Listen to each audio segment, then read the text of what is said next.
What's up, everybody? Welcome to another album review.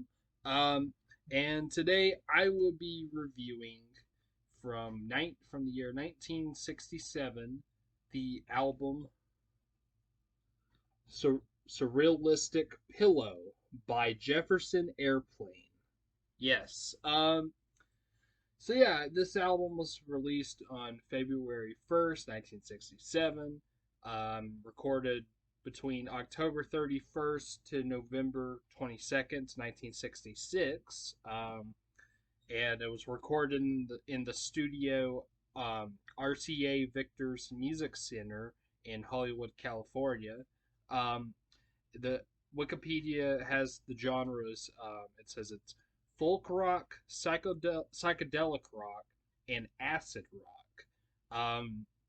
Which acid rock, I think it was a genre that they used back in the day. Whenever it was like before the terms hard rock and heavy metal, they used the term acid rock, but it's basically like either hard rock or heavy metal. Just this was back in the late '60s. That's what they used back then, late '60s, early '70s. Um, and the length of this album is 33 minutes and 40 seconds. The original version, which I'm going to listen to um, in this video, and it was released on RCA Victor Records and was produced by Rick Jared, I guess. Yeah, Rick Jared. Um, yeah. So, all right. Um, yeah. So this album I'm actually pretty excited to listen to. I like Jefferson Airplane, at least of what I've heard, but I'm only familiar with like two songs really, which are both on here. That is Somebody to Love and White Rabbit. And White Rabbit being actually one of my favorite songs ever. I love that song so much. But yeah, I'm excited to listen to this one. It's 60 psychedelic, and I like that kind of stuff. It's pretty cool. So yeah, I'm really excited to listen to this. And those of y'all who haven't seen my other album reviews, I do it a little bit differently. Like as I'm recording at this very moment, I haven't heard this album yet. So it's kind of in a way kind of like a reaction video, except I don't play the parts where I listen to the songs. What I do is I pause and I listen to a song, then I unpause and give my thoughts and rating for it, and then so on and so on. Next song, so on. Yeah. Um, that's just the way I review albums. So almost like a reaction, except you don't see me reacting to the songs. I would do that, but I don't. I'm trying to avoid copyright from YouTube. But the reason why I do it like this is just it's a little bit easier, especially for an album that's like new to me that I never heard before. It'll be easier to for me because if I was doing this like if I wasn't doing it this way, I would have to listen to this album about 5 or 10 times, and I don't really want to do that. So yeah, it's just a little easier to me. So this is my first time listening to this album. Surrealistic Pillow by Jefferson Airplane. So, yeah, let's I guess all that out of the way, let's just go ahead and get started with this. We got 11 tracks on here. So, yeah, starting with just give me a second. All right, just give me a second. Let me pause right here. Okay, never mind. All right. First track on the album is She Has Funny Cars. Yeah, She Has Funny Cars. Okay, let's check it out. Oh, and also too, if you want to, like, while I pause, maybe you could pause and like listen to each song um on your own, and then after each song go play back this video and hear my thoughts on the song. I recommend that if you want, only if you want to do that. But um I mean, if you're familiar with the album, then you don't have to. But yeah, all right, let's All right, let's listen to She Has Funny Cars. All right. All right, that was She Has Funny Cars. Pretty cool song. I enjoyed that very much actually. The drums were awesome. Had some cool guitar riffs. The harmonies between Grace Slick and Marty Bullen. Hopefully, I'm saying his name right. But yeah, that was really good. I honestly, I thought that I thought that Grace Slick was the only like lead singer of this band, or at least on this album. Uh, because she sings the two most popular songs on here. So I thought that she was going to be like the main lead singer, but no, actually, her and Marty Ballin they do lead vocals on most of the songs on here, and then there's some other members that do a couple other songs. So yeah, that's interesting. I didn't know that, and I didn't really know any other members of this band besides Grace Slick, by name at least.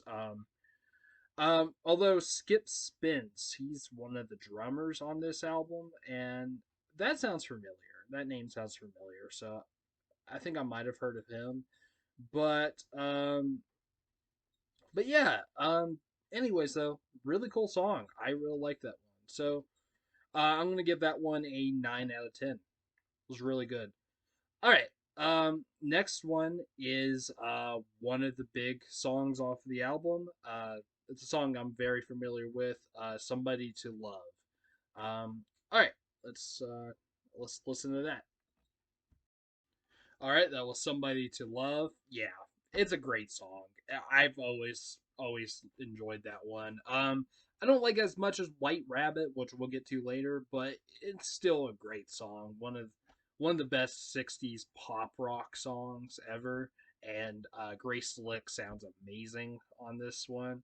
Um, it's just a great song. It really is. It's really awesome. Um, yeah, I am going to give Somebody to Love a 10 out of 10. Uh just awesome. One of the best on here already. So, yeah, yeah, 10 out of 10 Somebody to Love. All right. I'm just waiting for this to load. This phone sucks. Sorry. Okay, My Best Friend is the next one. This was actually written by Skip Spence. And did he drum on this one? He didn't actually drum on it. Interesting, but he wrote it. That's really interesting. And let's see who does the lead vocals on this. There any lead vocals? Okay, Grace Slick does part of it, and then also Paul Paul Cantonier Paul Cantonier um who's the rhythm guitar player on this album. They do lead vocals on this track. So, okay, let's check that one out. My Best Friend. All right. All right, that was My Best Friend. That one was all right. I didn't love that one as much as the first two. This one was more of a pop song, and I do like '60s pop music pretty well enough.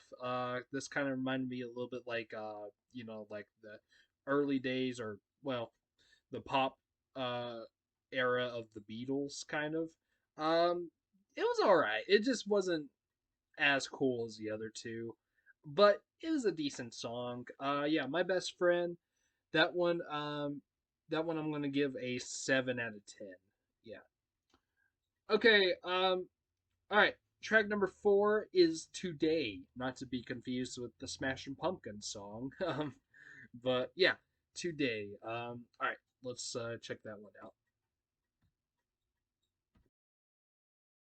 All right, that was Today. That one was pretty good. It, kind of it's a slower song, and it was also Marty Ballin was the lead singer on this one. Um, yeah, slower song, but it was pretty cool. I liked it a little. Not as much as the first two, but yeah, I liked it better than my best friend. So yeah. Today I'm gonna give that one an 8 out of 10. All right.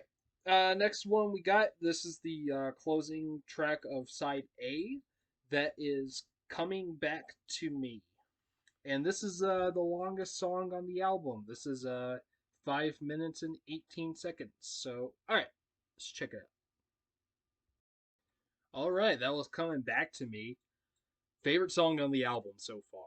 I loved it. I thought it was really awesome. Just really cool.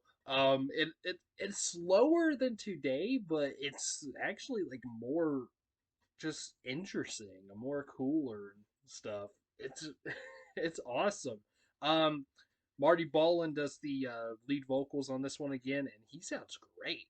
I really like his vocals on this track, and also Grace Slick placed the recorder, and that was awesome. I loved the recorder on this song. Um, yeah, she did a great job.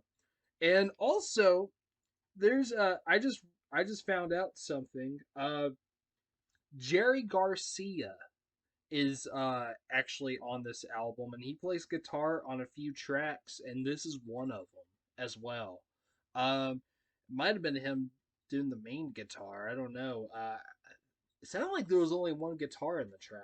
I don't know, but yeah, the guitars were really good too, and I think there was a little bit of bass in it as well. It was a really cool track. I really liked it a lot, and yeah, I'm gonna give that song "Coming Back to Me" a 10 out of 10. I even liked it better than "Somebody to Love." It was awesome.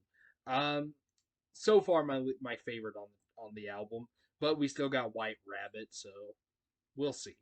Um, all right, so that was the end of side one. Now to side two, and the opening track for side two is 3/5 of a mile in 10 seconds. All right, let's check that one out. All right, that was 3/5 of a mile in 10 seconds. That was pretty good. Just a decent rock pop rock song, I guess you can call it. I don't know. A rock song from the 60s. It's very 60s sounding. Kind of sounds like something that would be like in Once Upon a Time in Hollywood, maybe. Um, yeah, pretty decent song. I'm going to give that one an 8 out of 10. Yeah. All right, next one we got is DCBA 25. So, yeah. All right, let's check that out. Okay, that was DCBA 25. That one's pretty good. Yeah, I think I like that even better than the last one. This had lead vocals with Grace Slick and Paul Kantner. Kantner, yeah, and they had pretty good harmony. I liked it. Yeah, decent song. Oh, also the bass. The bass was really cool in the song. I really liked the bass in it. Excuse me. Yeah, the DCBA 25. I give that a 8 out of 10 as well. All right, next one we got is "How Do You Feel?" All right. Yeah. All right, that was "How Do You Feel?" Let me fix the camera here. Okay, sorry. Yeah, "How Do You Feel?" Probably the most 60s sounding song on the album. It sounded very much like the Mamas and the Papas, um, like with the harmonies and whatnot. Yeah, it's pretty good. Um, I liked it a little bit. Yeah, wasn't bad. I do like Mamas and the Papas, and it sounded like a Mamas and the Papas song. So yeah, um, yeah. How do you feel? I'm gonna give that one a 7 out of 10. So far so good on this album. We only got 3 songs left, and one of them I already love. So yeah, so far so good. All right, the next one. Hopefully I could say the name this right. The first word. Um, embryonic journey. Hopefully I'm saying that right. Embryonic journey. All right, let's check it out.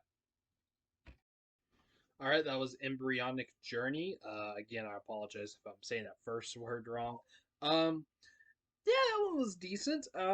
Just a decent, short little instrumental track that I believe it sounded like it was just all guitars, and that was pretty cool. Let me check real quick.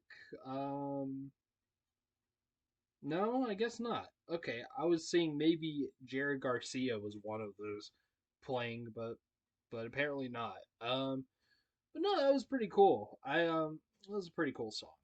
I'm not like a huge fan of instrumental tracks, but as far as instrumental tracks go, that one was pretty decent. So yeah, I'm gonna give that one a 7 out of 10 as well.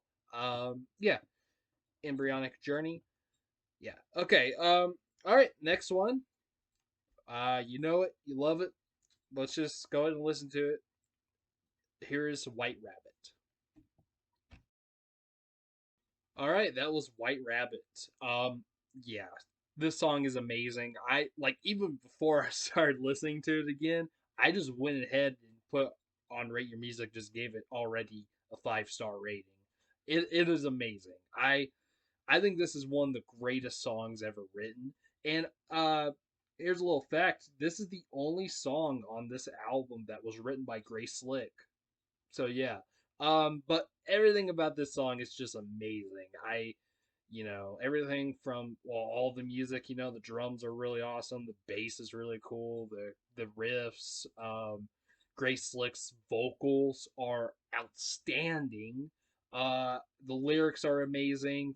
Very it's like inspired by Alice in Wonderland, and it's also about drugs. And I think it was like one of the first, maybe the first, um, I think it was. It was like the first pop song to, first pop song about drugs to ever, like top the charts. So that's really cool.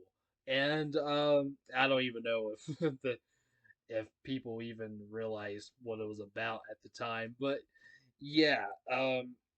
And just the way the song is structured is just so cool. There's no chorus in it. And it just like 3 or 4 verses, and it's amazing.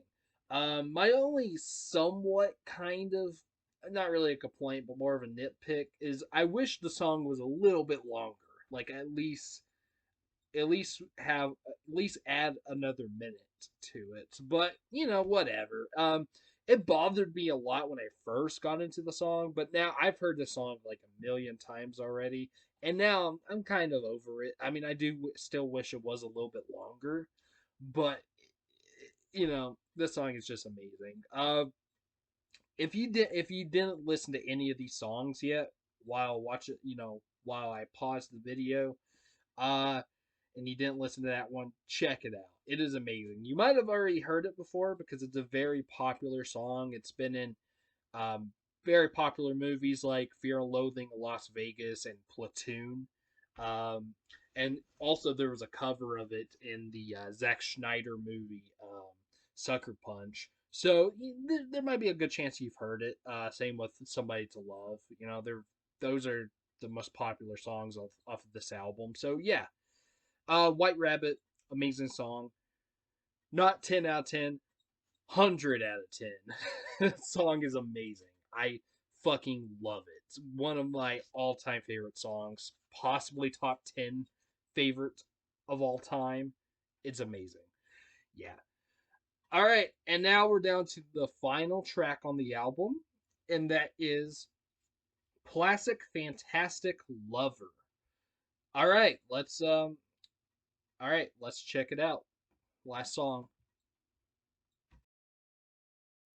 All right, that was Plastic Fantastic Lover, the final track on off of this album. This was pretty good. I really liked this song. I liked it. Actually, I liked it a lot.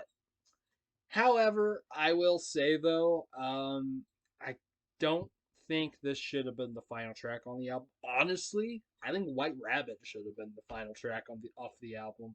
Um, this one was too short, and well, even though White Rabbit is actually shorter, but it's a much better song I would say a much better closer for the track for the album.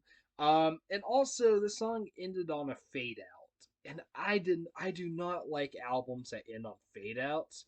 With the exception of Neil Young's "Everybody Knows This Is Nowhere," because that album ended with "Cowgirl in the Sand," and it did end on a fade out, but it's a 10-minute song, so it was still a great way to close the album. So I can forgive that, ending on a fade out, but most of the time I don't like it when albums end on fade outs. So that, yeah, I didn't like that. And I do think the song should have been longer, at least if it's going to end on a fade out, at least be a little bit longer. Um Other than that, it was a pretty cool song. I almost gave it a 9 out of 10, but I'm going to give it an 8 out of 10 because of those flaws I have with it. So yeah, 8 out of 10, Plastic Fantastic Lover. All right, so there we go. There is Surrealistic Pillow. I'm going to pause it one more time and give my overall thoughts and rating for the album. So, all right. Okay, so what were my thoughts on this album? Was it Surrealist? Yeah, I already forgot the name of it now for some reason. Yeah. Anyways, what I think about this album? Surrealistic. There we go. Surrealistic Pillow. This was a great fucking album. I loved it. I thought it was a great '60s rock album. I didn't dislike any song off of here. I thought every song was really good, or at least decent, like, you know. And that's, hey, if decent is the weakest I can say about a song off your album, then you've made a masterpiece in my eyes. And yeah, I have to be honest, this album was honestly a masterpiece. Could have been a little better, but I mean, yeah, I'm not gonna say this album couldn't be any better because it could, but especially because the album ended on a fade out, but it was still great. It was still great. I would have moved some of the tracks a little bit. I would have put White Rabbit as the closing track, and I might would even put Somebody to Love as the opening track. I might would do that too as well because I think that would be a really cool way to open the album.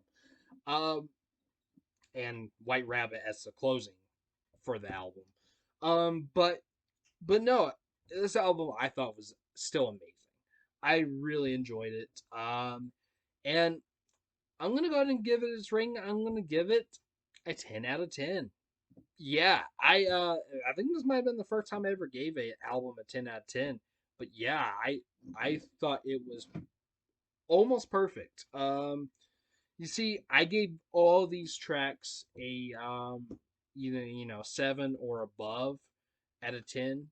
So any if there's an album where all the songs are at least a 7 out of 10, that gets a 10 out of 10. That just proves that yeah, this is a fantastic album. This is an amazing album.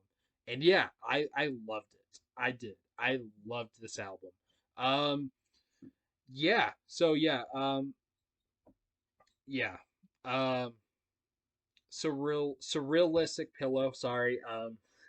I'm still trying to learn how to say that word because I had to Google it before I even started it. But yeah, Surrealistic Pillow, amazing album. If you haven't heard it yet, check it out. It is great, especially if you love '60s, 60s rock. I highly recommend it. Um, Surrealistic Pillow by Jefferson Airplane. I give it a 10 out of 10 10 out of 10. Yeah. All right, there we go. There's my review for Surrealistic Pillow by Jefferson Airplane. So in the comments, tell me, have you heard this album? Have you not? Also, um, what are your thoughts? What are your favorite and least favorite tracks off the album? Favorite is definitely White Rabbit for me. followed by what's that one? What was it? Coming Back to Me. Followed by that one. I really liked that one a lot.